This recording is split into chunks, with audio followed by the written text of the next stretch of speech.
Arc, Solar, Void, and Stasis. Long ago, the Vanguards lived together in harmony. Then, everything changed when Uldren attacked. Only the Guardian, master of all four elements, could stop him. But when the world needed him most, he was in the Crucible. 100 years passed and Zaval and Ikora discovered the new Guardian, a Warlock named Gamer in Glasses. Although his light bending skills are great, he has a lot to learn before he's ready to save anyone. But I believe Gamer in Glasses can save the world.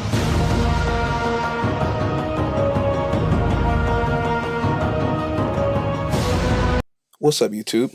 So today I have a build for you guys on the Warlock with the new chess piece. It is called Mantle of Battle of Harmony, and I really like this exotic because it really allows you to do anything you want with any subclass, and it has a lot of freedom with it based on what weapons and subclass you're running. So with that out of the way, I guess I should explain what the exotic should do. So for the perk on this gear, it's called Absorption Cells. Takedowns of this weapon that have a damage type matching your subclass grants you super energy, and when your super's full, you gain a temporary bonus damage instead. So that's what we're going to be really focusing on here. And like I was saying earlier, you can really run any weapon as long as you're matching your subclass with it. And it looks like that the damage buff in PvP, because it does work in PvP now. There was some stuff going around and Bungie didn't actually get to put it in the Crucible, but it's a 32% damage increase in PvP. So if you guys are the PvP heads or wondering if this works in there, it does. Not saying you should run it with Top Tree Dawnblade with Igneous Hammer to make it 2-tap or nothing like that, but that's a separate topic in its own. So I guess we should really go over what I wanted to really run this chess piece with. And this is it. The trace rifles don't really get any love, so you can really run any of these. And like I said, these trace rifles are really good. You guys already know which one's my favorite. But you can really run any of these trace rifles. They're all still pretty good, and though it's really tricky to get their ammo, once you get them going, it actually does work out with it. And you can really mismatch these with any of the subclasses, which is another thing I like about it, which is why you really should. You'd run Prometheus Lens with Dawnblade, for instance.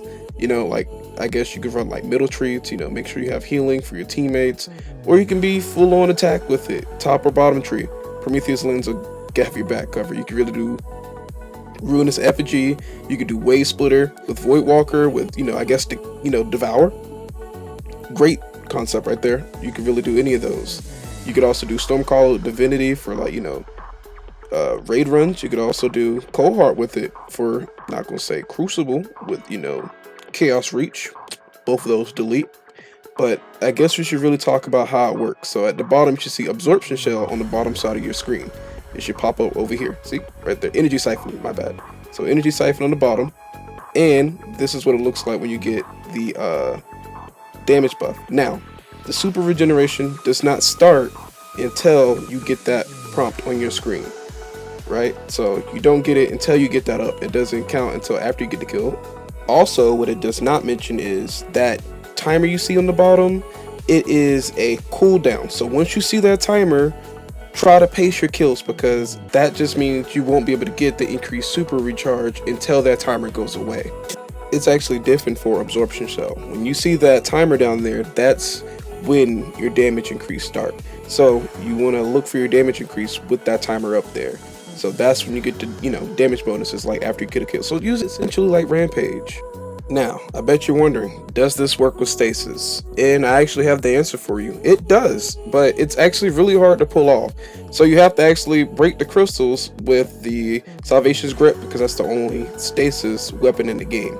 But once you break the crystals, those crystals that burst and kill actually counts as the Salvation's Grip kill. So you can do that for the Absorption Cell or the other perk. But it's actually it's not worth it. Not gonna lie to you, it's actually not worth it. I guess if you really like that exotic, this is something new you could really run, to get to use that heavy a little more. But I highly recommend waiting for them to introduce more stasis weapons, which I will be covering with this chess piece. So be looking for a part 2 on this, because I just there's so many things you can do with this chess piece, and it's just mind-boggling as to why they haven't introduced something like this already. But that's really it for the build. I didn't really recommend a specific weapon because I want you to feel as free as this exotic makes you feel. So if you really like this build and you have a kind of weapon you would run with this chest piece, let me know in the comments down below. And as always, I need you guys to actually hit that subscribe button and hit that notification bell. And, go ahead and like it if you did. And if you didn't like it, don't like it. Thank you guys for watching. This is Gamer in Glasses.